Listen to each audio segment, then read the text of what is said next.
여러분들은 은퇴를 바라보는 50대 노후 준비 어떻게 하시나요? 현재 50대는 베이비붐 세대로 우리나라 경제 성장에 큰 역할을 담당한 주역이라고 생각해 봅니다. 그렇지만 정작 본인의 은퇴 준비를 완벽하게 한 분은 생각보다 많지 않을 거라는 생각도 드는데요. 혹시 은퇴 후 안정적인 수익을 바라는 중장년층의 선호가 아주 높은 다가구 상가주택을 지을 계획이 있으신 분들은 없으신가요? 안녕하세요. 한글주택 집포터 지은입니다. 인생의 월동 준비는 안정적인 소득 보장, 그리고 편안한 주거생활, 의료 보장, 자아 실현으로 나뉜다고 해요. 그중 정기적인 소득이 창출이 되는 내 집 짓기를 공부하시는 분들이 아주 많으실 텐데요. 그렇다면 내 집 짓기 건축을 결정하고 나면 여러 가지 목적을 명확하게 정하셔야 합니다.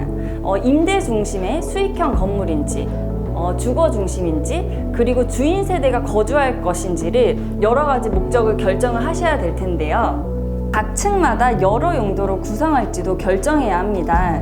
그 전에 부동산을 많이 알아봐 주변 시장 조사를 해보는 것이 필수일 텐데요. 그러면 원룸부터 3룸까지 어떤 형태가 수요가 많은지를 알게 되고 설계에 반영을 해볼 수도 있겠죠.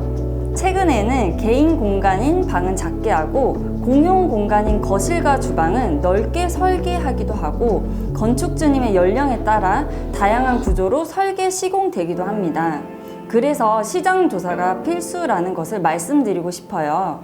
그래서 오늘은 거주자의 특성과 니즈를 반영하고 결로, 방수 등 기본적인 하자에서 완벽하게 벗어난 한글주택, 맞춤형 상가주택과 다가구 베스트 3를 소개하도록 하겠습니다. 첫 번째 사례는 철근 콘크리트 공법의 네일샵으로 운영 중인 1층 13평, 주인 세대 2층 14평, 3층 14평, 4층 6평, 총 47평으로 시공된 상가주택입니다. 상가주택 매매가 아닌 주택 신축을 선택한 이유는 아주 간단했다는 건축주님의 서울 마포구에 지어진 상가주택입니다. 수익성과 거주성을 확보하여 원하는 요소를 모두 반영한 집을 원했기 때문이었다고 하는데요. 어렸을 적 오래된 단독주택에 살다가 성인 이후 이곳에 입주하기 전까지 아파트 생활을 하셨다고 합니다.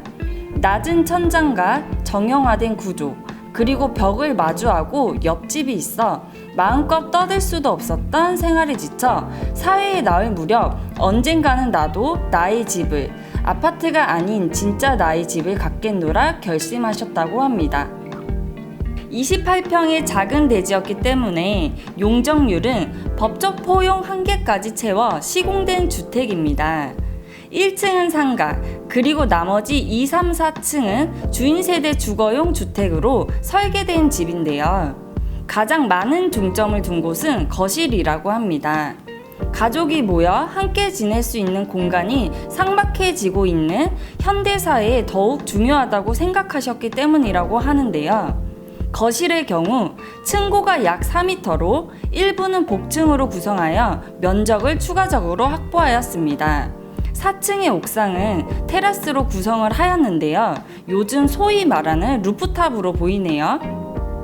인조 잔디를 깔고 조명까지 다르니 어느 유명 루프탑 부럽지 않은 공간으로 탄생이 되었습니다.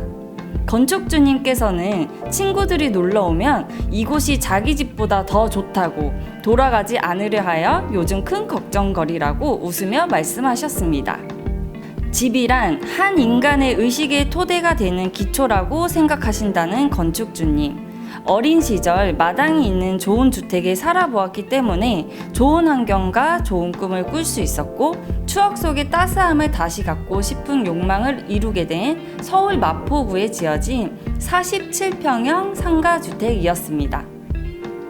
두 번째 사례는 철근 콘크리트 공법의 세 가구가 사는 1층 18평, 2층 20평, 3층 19평, 다락 9평, 총 66평의 서울 관악구 신림동에 지어진 다가구 주택입니다. 온 가족이 40년간 지내온 구옥 빌라를 철거하고 지은 주택으로 매매가 아닌 신축을 선택하게 된 이유가 궁금해지는 서울 신림동에 지어진 다가구 주택입니다. 기존의 집은 1970년대에 지어져 약 40년간의 세월이 지나 곳곳에 수리보수를 진행하면서 사셨다고 하는데요. 그러나 기존 집 옆으로 다세대 주택들이 신축이 진행되면서 이 타이밍을 놓치면 앞으로 집을 짓기가 어렵겠다는 판단을 하시고 단독 주택이 아닌 다가구 주택을 시공하리라 마음먹고 지어진 주택입니다. 그 이유는 전체 건축비를 세를 내줌으로써 전체 건축비를 보충하려 하였고, 또 나중에 부모님을 모시고 살 수도 있으니 처음부터 3대가 모두 모여 살 수 있는 다가구 주택으로 설계를 원하셨습니다. 처음 본 1차 설계 계획안의 조감도를 보고 정말 놀라셨다는 건축주님. 각 세대가 복층으로 설계가 되어 있기 때문이었다고 하셨는데요. 1층의 층고는 무려 8m, 그리고 각 세대가 외부와 이어지는 발코니 또는 공간을 가지도록 하여 답답함을 없앴습니다. 기존의 설계에서 잘 볼 수 없었던 일자형 계단으로 길쭉한 대지 형태의 지어지는 건축물의 낭비를 없앴던 것인데요. 하나하나 도전이었고 혁신적인 설계였다고 합니다.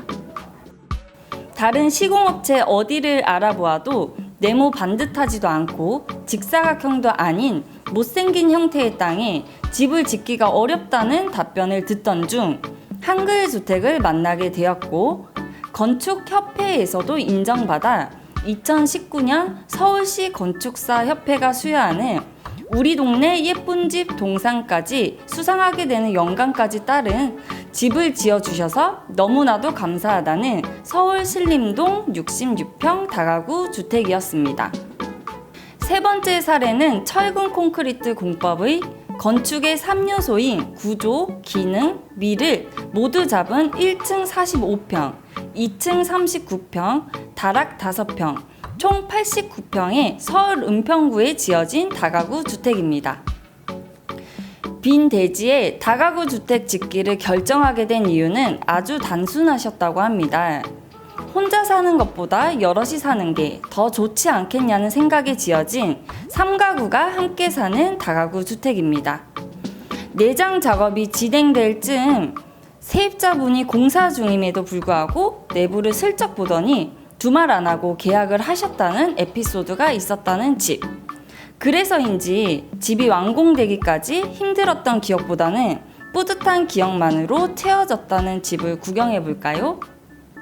임대 수익 때문에 최대 용적률만 고려한 설계, 그리고 주변 풍경을 고려하지 않은 못생긴 외관 등 전형적인 빌라 형태의 다가구 주택이라 생각하신다면 큰 오산인 주택입니다. 경제성과 미관, 그리고 세입자에 대한 배려로 양립 조건에 맞추어 설계되고 시공된 다가구 주택입니다.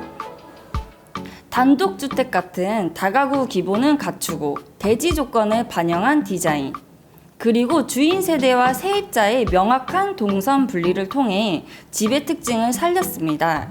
세련된 외관, 그리고 기능적인 설계 덕분인지 관심 있는 사람들이 많았고, 주변 집들에 비해 임대 세대도 빨리 정해졌다는 에피소드가 가득한 집인데요. 다가구 주택은 짓고 싶었지만 무언가 좀 더 감성적인 부족함을 채울 수 있지 않을까 하여 마감재의 차별화를 두지 않았고 획일화된 아파트처럼 설계하지 않았다는 건축주님의 말씀입니다. 정형화된 외관, 그리고 오롯이 임대 수익만을 생각한 공간 구성을 했다면 단독 생활의 행복을 느끼지 못했을 것 같다던 건축주님. 부동산으로서의 의미가 높아진 요즘, 집의 기본과 세입자와 주인 세대의 라이프 스타일을 반영하면서 현실적인 부분도 놓치지 않은 다가구 주택이어서 더욱더 만족하고, 그래서 한글 주택에 너무나도 감사하다는 서울 은평구 89평 다가구 주택이었습니다. 은퇴 후 반백년의 세월을 설계하는 만큼 신중을 기해야 할 텐데요. 임대 수익 창출을 목표로 집을 지으면서 노후 준비를 하시는 초보 건축주님들께서는 더욱이 차근차근 여러 분야의 건축 시공 전문가들의 조언이 필요할 텐데요. 상가 다가구 주택 전문 종합건설 한글주택과 같은 건축 시공 전문 업체에서 집짓기의 정보를 정말 쉽게 조언받을 수가 있습니다. 오늘 소개해드린 영상이 시청자분들께 많은 도움이 되셨으면 좋겠습니다. 건강한 100세 시대에 올바른 건축 짓기를 알아보시고 건강하고 행복한 노후 준비를 하시길 집부터 지은이도 함께 기원하도록 하겠습니다. 오늘 영상을 끝까지 시청해주신 모든 분들께 감사 인사드립니다. 한글은 사랑입니다. 주택은 한글주택.